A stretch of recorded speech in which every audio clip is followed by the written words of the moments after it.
Welcome to Touched and Empowered, a show created to empower individuals to value their lives by hosting think tank discussions that will inspire positive action. Touched and Empowered with Katie and Ace starts now.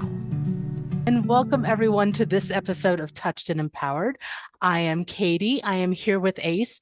And if you've been following us, we talk about Nichol a lot. Yes, A lot recently, anyways, because we love Nichol. Because Nichol does everything for us that we needs to get done, that we don't like to do, which is why we love her so much. The best thing is, I love your mantra.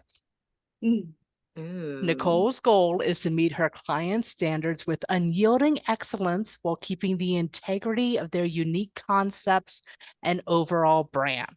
Yes.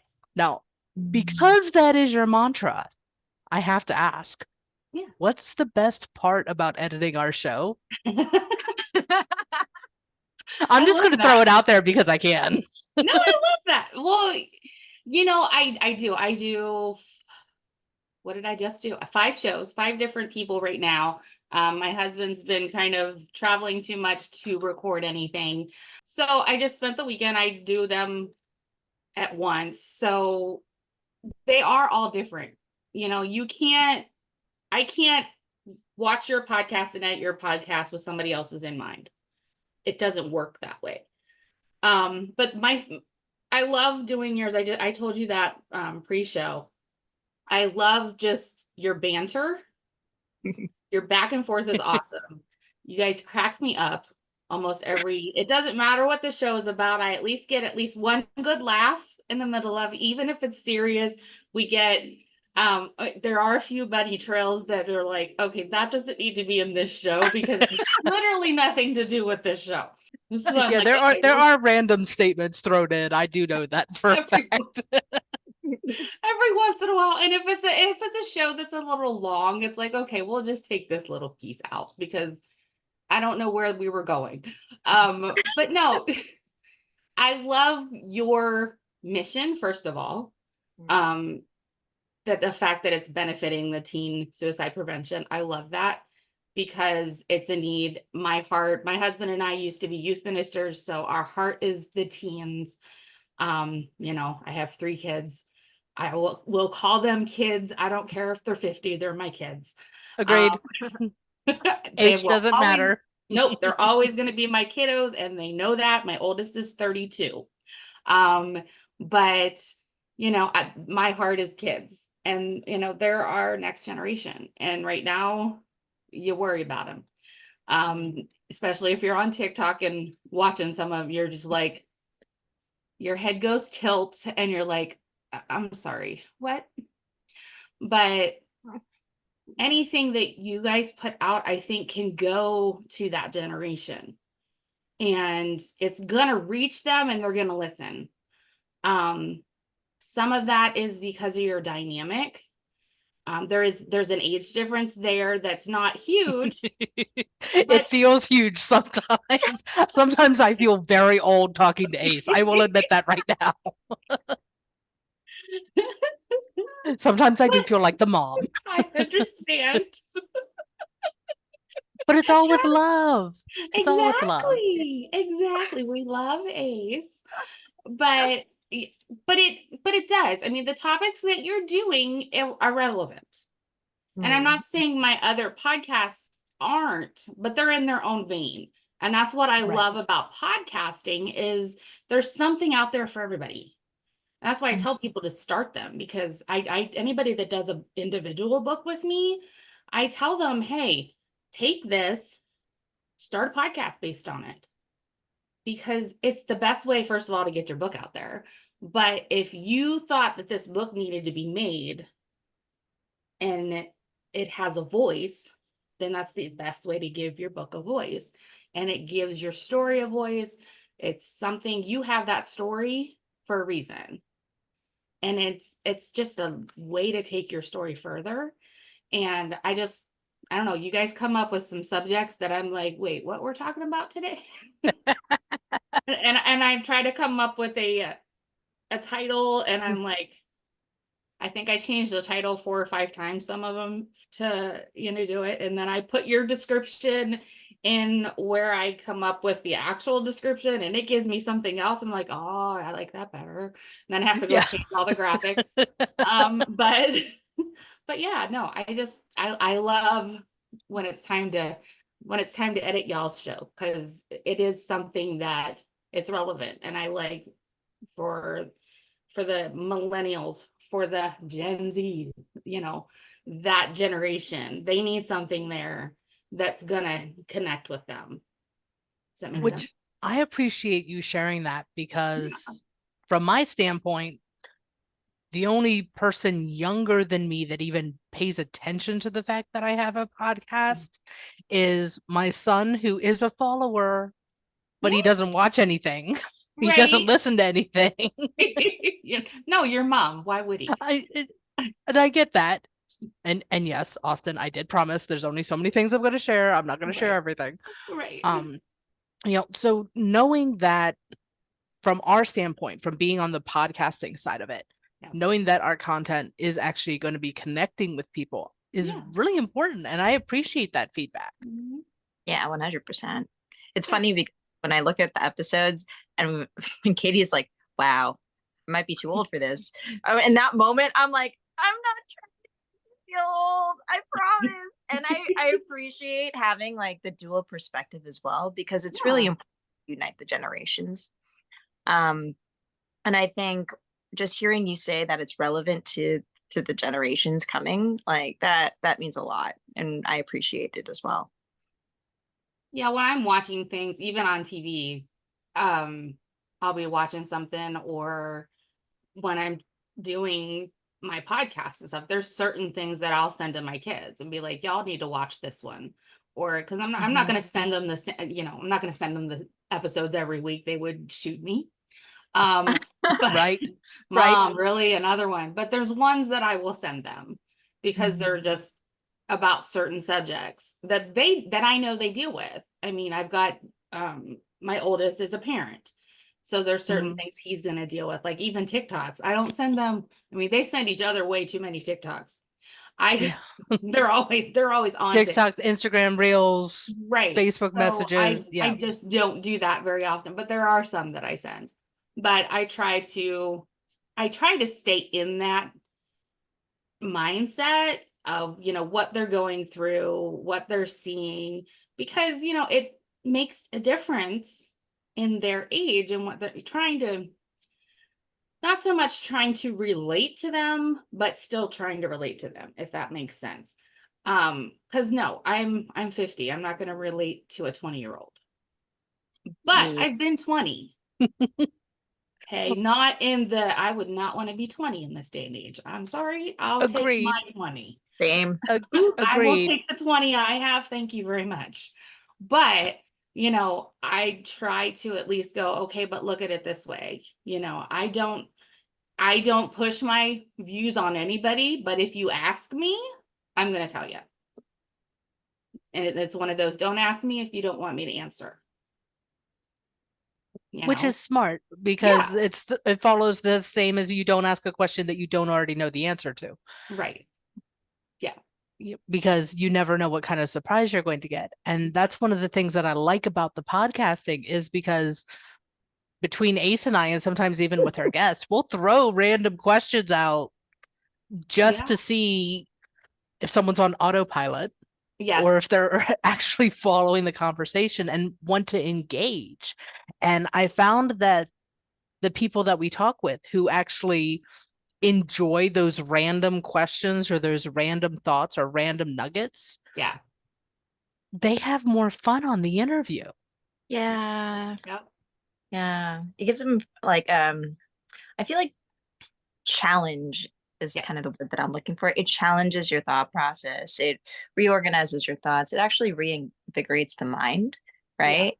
So being able to ask somebody a question that they're like, Yeah. it should excite you. And then we're curating that safe space so that people can answer in a way that's like true to themselves, Mhm. and where Right. there's no judgment. So Yeah, exactly. When I started back, oh my gosh, I don't remember how many years ago, it was really close to when COVID started with Pamela and her podcast.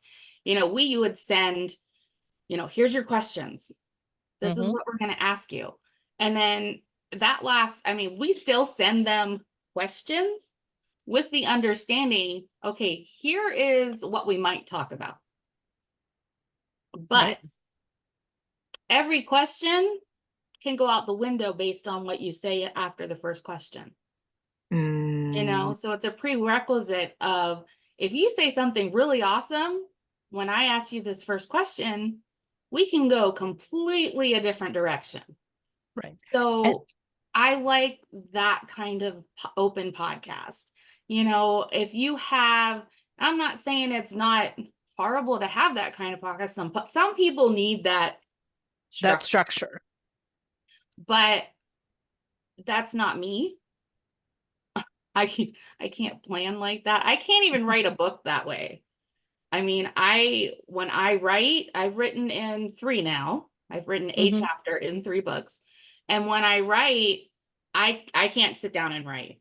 I talk my chapter out, and then I transcribe it and sit down and usually reorganize the whole darn thing. But if I sat down to write, I don't have no idea what I'd come up with. Probably a lot of chicken scratch, because it's not how my brain works, because my brain and my mouth don't always agree. I feel that way too about a lot. It's Yeah, what I speak is not always what I'm writing, and what I'm writing is not always what I right, speak. right. But if I can use one to help correct or adjust what I plan to do with the Yeah. other. And I'm so much more organic when I talk it out. I just Right. get it out better that way. And it's hilarious, because if you would have told me, first of all, I would not have thought 5 years ago I'd be doing this. I don't think anyone thought 5 years ago they'd be doing whatever the heck they're doing true. right now. Right. That's true. Yeah. Before COVID hit, nobody had an idea what life was going to be like. But I was that person in my church. I was the worship leader. I sang, period. That's I fun. did not talk. And yeah. Pamela, who was my pastor at the time, she'd always be like, do you want to say something? No, I'm good. And for the worship team, I was the worship leader, but I left everybody else do the fill-ins, talking in between songs. I left everybody else do that. And the more we got, smaller in worship team size and everything else, this was before COVID, Pamela just kept bugging me. Yeah. And she knows that's what I kept bugging me, and just kept staying on me. And she saw it in me. And I was so, but it was a mindset thing. And it was something that I had told myself for 20 years. Oh, yeah. And I had been singing since I was 3 in front of people. My mom put me on a stage when I was 3 and sing, because she knew I could sing. I mean, I've sang at fairs, I've sang at all kinds of places, but I never spoke before I sang. Because I don't do that. I don't talk. I'll sing. Well, no, I yeah. don't talk. Everyone's here to listen to me sing. They're not here to listen to me talk. So why would I Right. talk? Because Completely understand. Yeah. But I would say that over and over again. I don't talk. I sing. I don't talk. I sing. Because my tongue and my brain don't match. So I go to talk and my brain wants to say something, but my mouth doesn't, and I get tongue tied. And so Different I speeds. had that as on rewind in my head all the time. And I finally just started doing it at church. And the funny thing was, and everybody that knows me knows I'm a Christian. I believe in God, and I let him, if it wasn't for him, I wouldn't be here, period. But I finally just said, okay, fine. This was a conversation this way. Okay, all right. And he would tell me what to say. Well, I'd open my mouth to say it. Honest to God, I don't know what I said. Yeah. Because I knew it wasn't what he told me to say, but it was just the act of opening my mouth and being willing to do it. And I would have people come up to me after church, oh, what you said, I just needed to hear that today, blah, blah, blah. And I would say to them, oh, I'm so glad. And I'd walk away and go, what the heck did I say? Yeah. But from that, I've been able to now do stuff like this. I've gone, Pamela's spoken places. I've sang when she speaks, and I talk before I sing. And the stuff that comes out is like, it's not me. It's not me, because it's me being submissive and just speaking from my heart, and letting and just being used.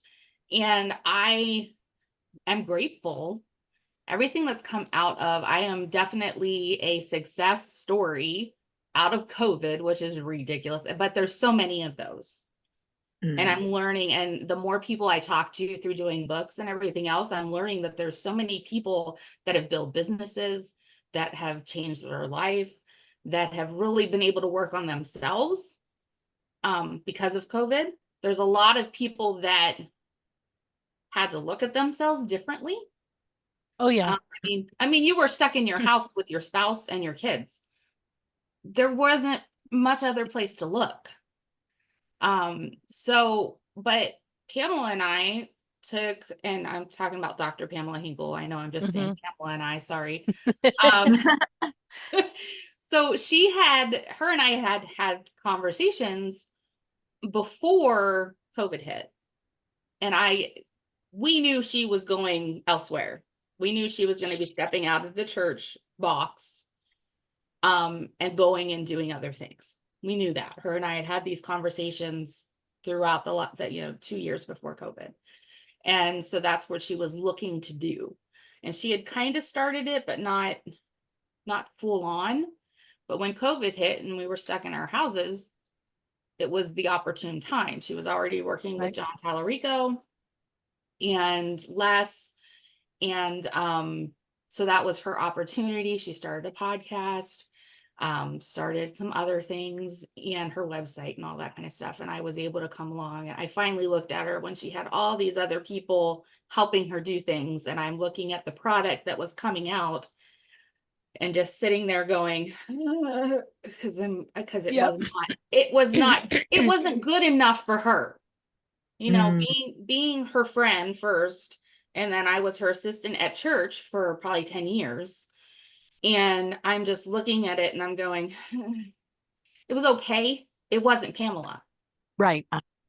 It was okay for the everyday, but it wasn't her. They didn't know her. They were just somebody that she found through whoever else. So it was important to me, because of number one, I knew I was supposed to be there. Because I just knew I was supposed to help her. So I finally went to her one day and I'm like, would you please let me help you? I said, I don't care about the money. I'm not worried about that right now.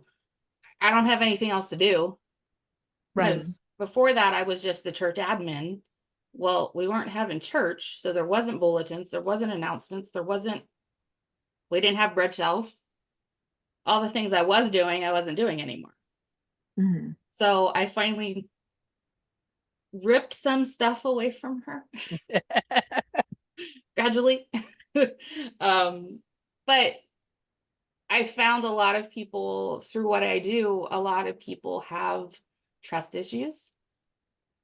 A lot of people have, I work with a lot of type A's.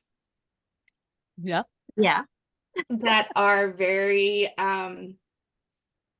controlling is not a word I like to use, but it's a type A, it's just a type A thing. And it's not because it's just how they are. They're just easier at doing it themselves. And not a lot of that is because they've let other people do things and it wasn't done right, or when they needed it, or number, and they've just, I'll do it myself. Which I can understand that, because I have attempted to train at least 5 different VAs, and none of them worked out for some reason or another, whether it was miscommunication on my part, which I will admit it could most likely be miscommunication on my part, Right. or them just not understanding what I was trying to explain. But at the end of it, it was like, I'm not going to try and train somebody else to do what I already know how to do. I'm just going to do it myself. Yeah. Yeah. But then it got to the point as to where that was all I was doing. And I Right. wasn't doing anything Yourself. that lit me up on the inside. Yeah. And I didn't think that me being on this side of the mic of a podcast would light me up, because I used to joke that I was like the wizard from the Wizard of Oz. You know, don't look at the person behind the curtain, Yeah. the one that makes everything work. Don't look behind Yes. the curtain, Right. because that's what I do for my mom's business, for the Yeah. Teen Suicide Prevention Society, for a handful of other people. And so it's like, okay, well, Ace is like, I need someone to do a podcast with. And I'm like, Mm. okay, I guess I will talk on a podcast, but I'm warning you, I don't know what I'm talking about. I'm just going to talk and we're just going to see where it goes. And you guys are so good together. You even Mhm. out, you couldn't have two aces on a podcast. It would not work. Right. I think we might eat each other alive Yeah. if there were two aces. Well, and you definitely would never get anything done because you'd be laughing the whole time. No, I'm just kidding. that too. That But I mean, really, all the jokes. right? Well, I think it also helps that we're on opposite sides of the country. Yeah. Because Oh, if we were close by, we'd be so busy hanging out we wouldn't get anything done. so Right? true. Every day I'd be like, hey, what's going on? Yeah. Yeah, and it's so true though, because you get, if you're not enjoying what you're doing, it's not worth it. Yeah. It's Okay. just not worth it. So I've spoken to a handful of people who have expressed an interest in doing a podcast Yeah. or an interest in writing a book, Yeah. but they have no idea how to start. Call me. There you go. And that's it. That's it, folks. Honestly, I have people call me. So I do one of two things. Especially for podcast people. I either can do what I do for Katie and Ace, where all they do is record. They send it to me. I love Katie because she does her descriptions, which Yeah. I know you use Otter. Thank you for sending me Otter. It has been the gift that I didn't know I needed. Otter I use it transcription for is my all- friend. Yes, I use it for all of my other podcasts now. It's a wonderful thing. But anyway, I either can do what I do for them and take their recording and basically do everything. We work together to come up with some artwork, and then I just get it out there. And I work with you to get all that set up, or I can show you how to do it. You're going to need to be somebody that has the time to do it. The editing Right. process is easy, but it takes a while. So Especially you want if to you be haven't done somebody it that has before. a couple hours. Yeah. I mean, I take 2 full days to edit the 5 podcasts I do. Now it took me longer. Like I took about 3 days, and I've like, you guys are all done for the rest of the month. You're scheduled. Yeah, I think so. I think you've got Yeah. us scheduled for the rest of the month already. So I did everybody because my grandbaby is coming. My granddaughter's coming to hang out with me for a couple weeks. So Oh, before she starts kindergarten. So so I wanted to, have that done. So I don't have to, I mean, I have other things that I have to work on, but that takes a little more concentration and paying attention. Other things I can do on my computer while she's bouncing around. But well, I think that's another beauty of doing the podcasting and writing a book and everything is you set your own deadlines. yes. Yeah. And if you know you're going to be away, like for example, Ace recently went on a trip and I had family stuff and moving that had to be taken care of, we could pre-record a couple of things. Yes. So then that way we could take this break to take care of life and Yes. then jump back on the wagon to record some more episodes after the fact. Yep. Yeah, and that's the great thing about podcasts. There's so many people that do Facebook Lives, and I'm not discounting those. Mm-hmm. The problem is they're not professional. Mm. I don't, which is one reason I don't care for them. and they're out there forever, and you don't edit them. Yeah. So you never have a professional beginning to them. Even if you put a professional beginning at the beginning of them, like if you do it through StreamYard and you run a You could nice do an opening reel, banner or something it's like great, that. but you're still gonna have you staring at the camera trying to figure it out if you're live, and unless you have, I've done that before. I've seen some scary Facebook, but because I do lives on Facebooks with my authors, but I'm running the backstage. Right. And that's something else I do. I don't really market that. People hear through the grapevine. I do stage management for events where I'm not on camera. I'm in the background and I'm taking people on and off stage, or I'm running I've done that. Yeah. I've done that tech support for Zoom events. It's a huge thing. It's awesome. And people don't realize they need it. Yeah. And sometimes it makes or breaks the show. It really does, especially if you're doing a presentation and you can't tell if everybody can see the presentation and you're asking everybody if they can see the presentation. Ooh. So nice. Yes, that. And it hurts me so much when I'm there and I'm just like, I'm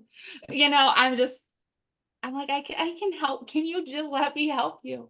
So it's hard for me when I see people failing at something it's such an easy fix. Yeah. And it's stuff I can do that and that's the one thing, you were talking about my mantra, and I'm not gonna lie, everybody has to make money. Okay. Right. There are projects I do that I discount because of what they are.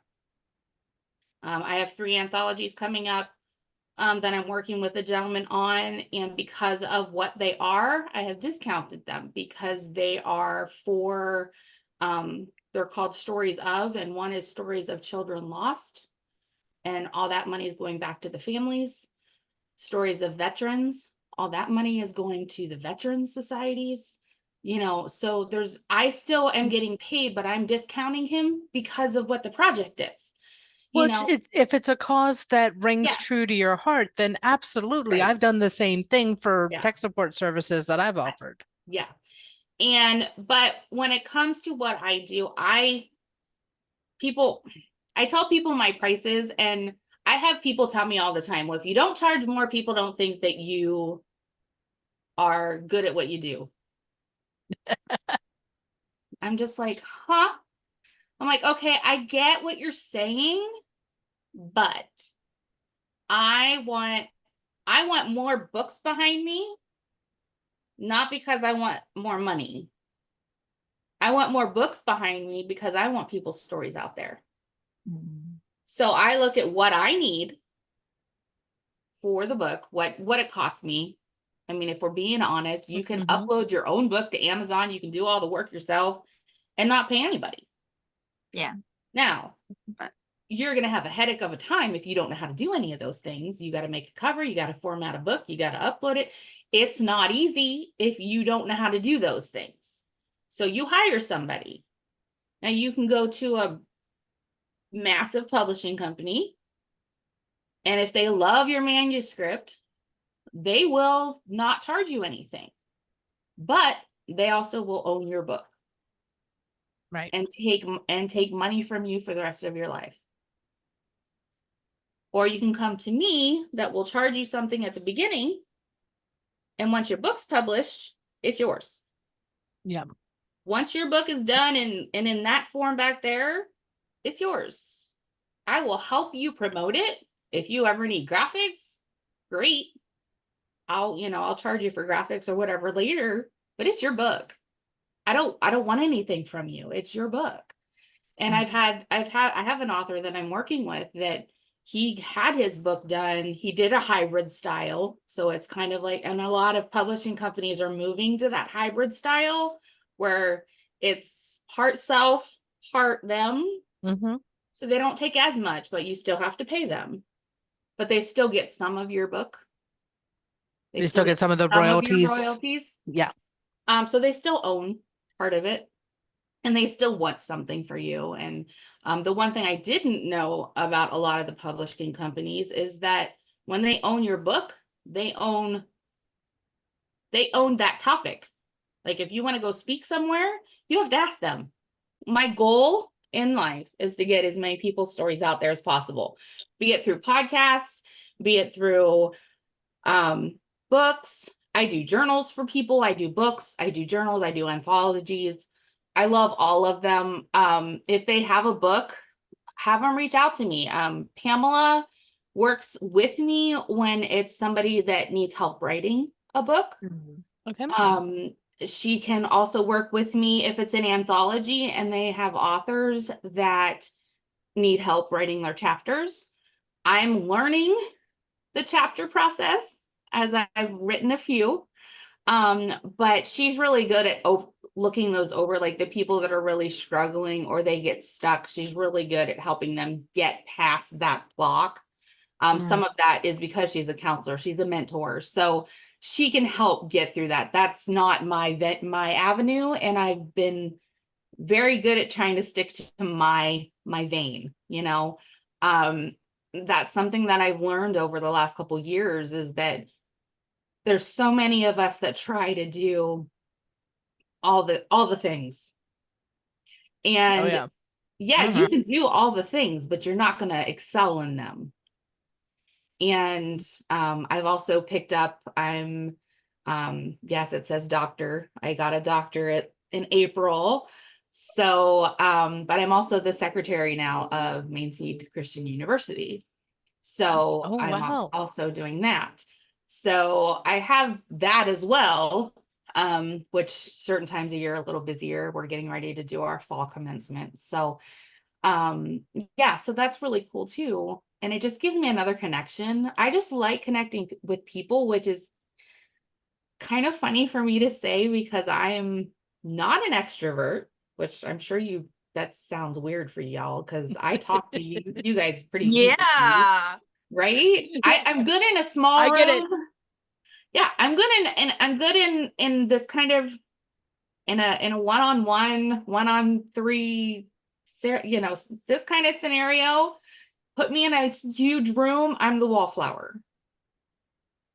I like it there. But I'm also the person that sees things other people don't. And that's why, I mean, I can event plan. I've done that when John Tallarico had his event in Atlanta a couple years ago. I don't know if you were at that, East.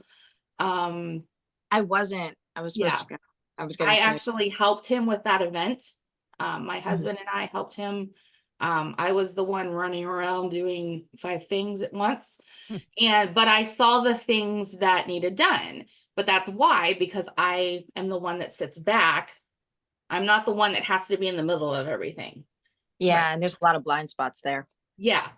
There is. There really is. So I was always the one that sat back. But with that, I got some amazing moments that weekend. I got to hang out with John and when he was nervous. You know, he's back, and it was the most adorable moment. I have to tell on John, sorry. We love him. He was getting ready to go out and speak, and I knew him a little bit. I was just really getting to know John. I wasn't in TIR. So I knew him through Pamela, and that's it. So I had been on a couple calls with him about the event and that kind of thing, and maybe went to 1 or 2 TIRs just to kind of get the feel of him. And we had also had him on Pamela's show. And so I went down for the event. We set up the night before, and there was only my husband, Pamela, myself, and then he had a couple people from TIR that helped out that weekend. And right before he went out to speak, he was nervous as all get out. And he was jumping up and down. He takes my hand, and so he's jumping up and down. What do I have to do? So I got to jump up and down with the man. I'm like, what is happening right now? But it was a human moment. Yeah. which I loved. He was like, here we go, here we go, here we go. And because they were playing his reel before he came out on stage.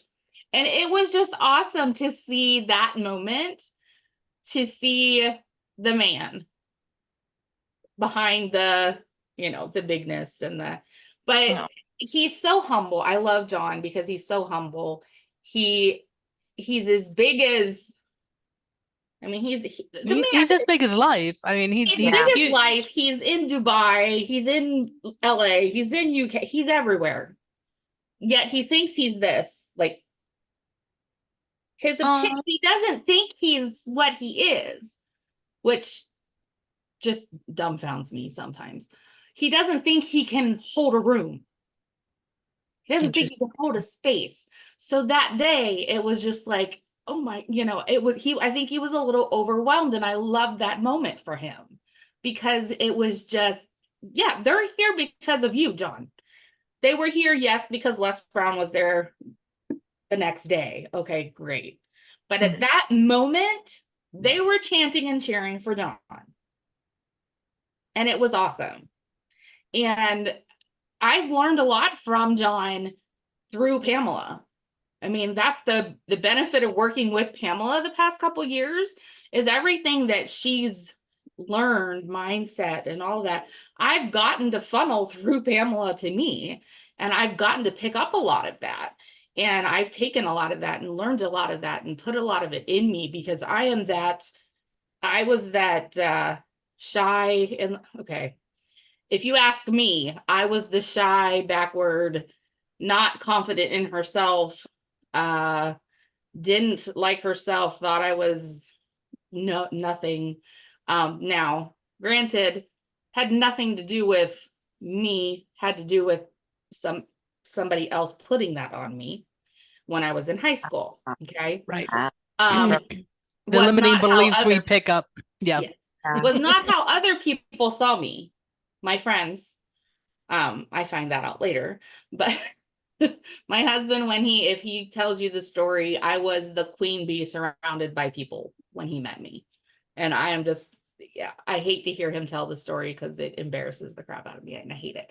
But because I didn't see myself that way at that point in time in my life. Actually, the last chapter I wrote in a book that's getting ready to come out, I talk all about that. It was not an easy chapter for me to write, but apparently it was what needed to get out. But yeah, I mean, I just love, it is crazy that I'm 50 and I finally found something that I absolutely love to do. Wow. And I tell my kids all the time, find what you love to do. If you don't like your job, find something else. Don't be in it for 20 years and hate it. Because it's pointless. Yep. It's just pointless. And it's like, I get you have to provide for your family. Okay, good. Then find the job that you want to do and provide for your family. I mean, keep the job that you have right now. Don't quit. Yeah. Right now, keep the job that has the money coming in until when you get paid for what you love to do pays more, then you can quit your day job. Exactly. Not before. Exactly. But it's out there. It's out there. There are the classes, especially now. It's so much easier to find those classes because you can take classes online. You can, so you can take your classes at night. You can better yourself so much easier now than when I was their age. I mean, it was so much more expensive to do anything. Now you can do it online. You don't have to pay for housing and blah, blah, blah. I mean, my youngest is almost 21 and he just doesn't know what he wants to do. And I'm like, well, figure it out. I mean, do the little job and take some classes. My daughter wants to go back to photography school. I'm like, do it. And she was taking online classes and had to drop out because she just didn't have the money. So she just needs to finish and like, do it. Find the money, do it. I'm like, I'll help you with, I would absolutely rather give you some money for some courses than give you some money for stupid stuff. Right. You don't need a game. You don't need whatever, So I think it's find that thing you love to do. Find that If you like to game, then go find a job in it. Oh yeah, because they pay for testing video games. We have a gentleman here. We were out hanging out in the pool, and I was talking to him. He has a 13-year-old. All he does is game. He really wanted a gaming computer. His dad bought him a gaming computer. He just had an interview with a gaming company to get paid by them to test games. He's 13. And I looked at him and I looked at his dad and I said, good for you. Absolutely. I said, you didn't have to buy him that gaming computer, but you saw how passionate he was about it and that he was really going to do it. And now he could, I mean, if he's 13, the boy's going to be making some money by the time he's 20. There you go. Yeah, obviously. You got to look at your kids and see what they're passionate about. And just, you have to feed into your kids. Not just that, you need to feed into yourself. Find what you're passionate about and feed yourself. Yeah. Yep. And it took me a long time to get to the point where I took care of me. That's a whole nother podcast. We could share that one on a whole other podcast because we all know that time is relative. Yes. But on that note, we do have to wrap this one up, which Ace and I both know we could talk to you forever, Nichol. I know. Because we do love you so much. I love you guys. But on that note, thanks everyone for listening, and we'll see you next time. See you next time, everyone. Bye. Thank you for joining us. We hope that the discussion today will inspire you to take positive action in your life. Until next week, be empowered.